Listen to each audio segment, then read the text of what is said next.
BJP MLA Raja Singh సంచలన వ్యాఖ్యలు చేశారు. పార్టీ అధిష్టానం స్థానిక సంస్థల ఎమ్మెల్సీ అభ్యర్థిగా గౌతమ్ రావుని ప్రకటించడంపై అసంతృప్తిని వ్యక్తం చేసిన ఆయన, మీకు గులాంగిరి చేసేవారికే టికెట్లు ఇస్తారా అని సోషల్ మీడియా వేదికగా ప్రశ్నించారు.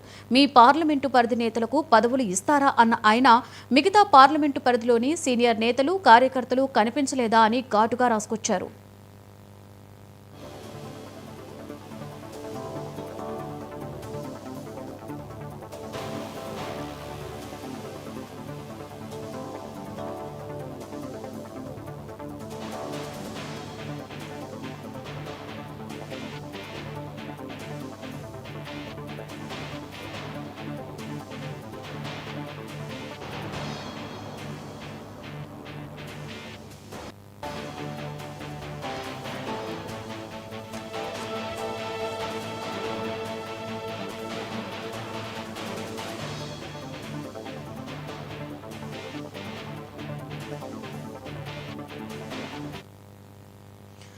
బీజేపీ ఎమ్మెల్యే రాజాసింగ్ సంచలన వ్యాఖ్యలు చేయడం జరిగింది. పార్టీ అధిష్టానం స్థానిక సంస్థల ఎమ్మెల్సీ అభ్యర్థిగా గౌతమ్ రావుని ప్రకటించడంపై అసంతృప్తిని వ్యక్తం చేసిన ఆయన, మీకు గులాంగిరి చేసేవారికే టికెట్లు ఇస్తారా అని సోషల్ మీడియా వేదికగా ప్రశ్నించారు. మీ పార్లమెంటు పరిధి నేతలకు పదవులు ఇస్తారా అన్న ఆయన, మిగతా పార్లమెంటు పరిధిలోని సీనియర్ నేతలు, కార్యకర్తలు మీకు కనిపించలేదా అని ఘాటుగా ప్రశ్నించారు.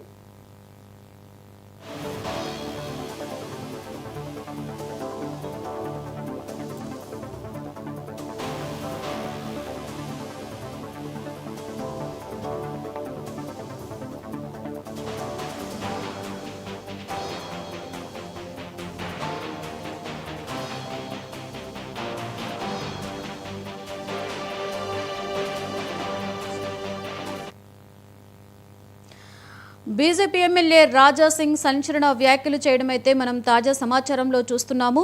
గౌతమ్ రావుకి సీట్ ఇవ్వడంపై ఆయన చాలా ఘాటుగానే ప్రశ్నించినట్లుగా తెలుస్తుంది. ఇక ఇదే అంశం మీద మరింత సమాచారాన్ని మా చీఫ్ రిపోర్టర్ శ్రీనివాస్ అందిస్తారు. శ్రీనివాస్, చెప్పండి. ఎమ్మెల్యే రాజాసింగ్ ఘాటుగానే వ్యాఖ్యలు చేసినట్లుగా తెలుస్తుంది సోషల్ మీడియా వేదిక. ఏంటి దీని మీద పూర్తి సమాచారం?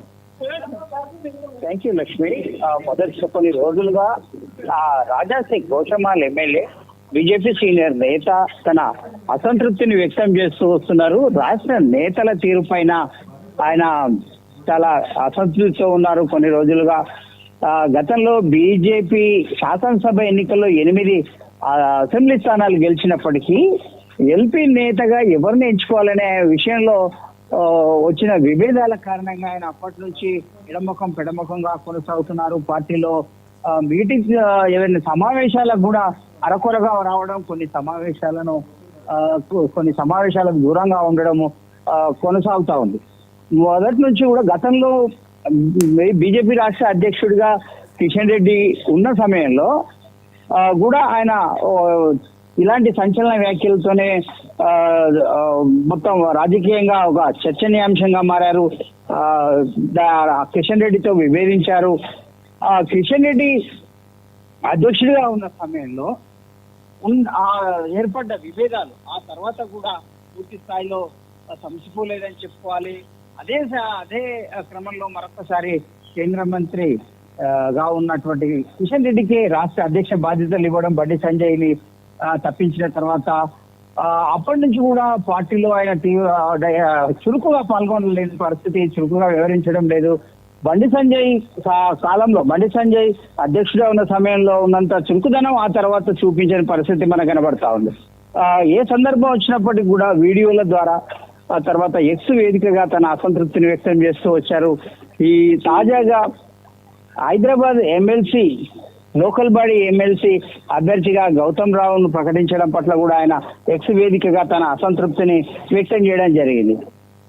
కేంద్ర నాయకులు జోక్యం చేసుకోవాలి, రాష్ట్ర పార్టీని ఘాట్లో పెట్టాలి, సర్దిద్దాలి, ఇక్కడ రాష్ట్ర నాయకులపై వదిలేయొద్దు అని కూడా చెప్తూ వస్తున్నారు. రాష్ట్ర అధ్యక్షుడి విషయంలో కూడా ఆయన ఈ రకంగానే అసంతృప్తి వ్యక్తం చేయడం జరిగింది. రాష్ట్ర నాయకుల మాటకు మాత్రమే పరిమితం కావద్దు, కేంద్ర నాయకులు నిర్ణయం తీసుకోవాలి, కేంద్ర నాయకులు జోక్యం చేసుకొని అందరి నాయకుల అభిప్రాయాన్ని సేకరించాలి, సమర్థుడైన నేతను ఎంచుకోవాలి, అధ్యక్షుడిగా నియమించాలని కూడా సూచించడం జరిగింది. అప్పుడు కూడా పార్టీలో ఒక అంతర్గతంగా తీవ్ర కలకలం రేపిన పరిస్థితి ఆయన వ్యాఖ్యలతో. మరొకసారి తాజా వ్యాఖ్యలతో పార్టీలో కలకలానికి దారితీస్తున్న పరిస్థితి. ఇప్పటికే ఏదైతే సీఎం రేవంత్ రెడ్డి తను పిసిసి అధ్యక్షుడుగా ఉన్నప్పటి నుంచి కూడా బీజేపీని టార్గెట్ చేస్తూ వస్తున్నారు. బీజేపీలో ఒక కిషన్ రెడ్డిని మాత్రమే ఎదుగుతారు తప్ప మిగతా వాళ్ళని ఎదగనివ్వరు అనే విధంగా పదే పదే ఆయన విమర్శిస్తున్నారు. వాళ్ళ విమర్శలకు తావిచ్చే విధంగా ఇక్కడ బీజేపీలో కూడా పరిణామాలు జరుగుతున్న పరిస్థితి. రాజా సింగ్ తాజా సంచలన వ్యాఖ్యలు మరి కేంద్ర నాయకులు ఎలా తీసుకుంటారు, రాష్ట్ర నాయకులు ఎట్లా స్పందిస్తారు అని వేచి చూడాల్సిందే. ఇది ఎమ్మెల్సీ కీలకమైన ఎన్నిక, బలం తక్కువ ఉన్న పరిస్థితుల్లో బరిలోకి దిగిన పరిస్థితి. ఈ సమయంలో అందరి ఐక్యంగా ఉండాల్సిన పరిస్థితిలో ఇలాంటి విభేదాలు ఉంటే మాత్రం ఎమ్మెల్సీ ఎన్నికల్లో చిక్కెదురు కావడం తప్పని పరిస్థితి. కాబట్టి ఈ పరిస్థితిని కేంద్ర నాయకులు మరి మరోవైపు రాష్ట్ర నేతలు ఎట్లా చక్కదిస్తారు, ఎలాంటి పరిష్కారం చూపిస్తారనేది చూడాల్సిందే. ఇదొక పార్టీలో మాత్రం ఇదొక కలకలం చేస్తున్న పరిస్థితి. Lakshmi. Right, thank you Srinivas.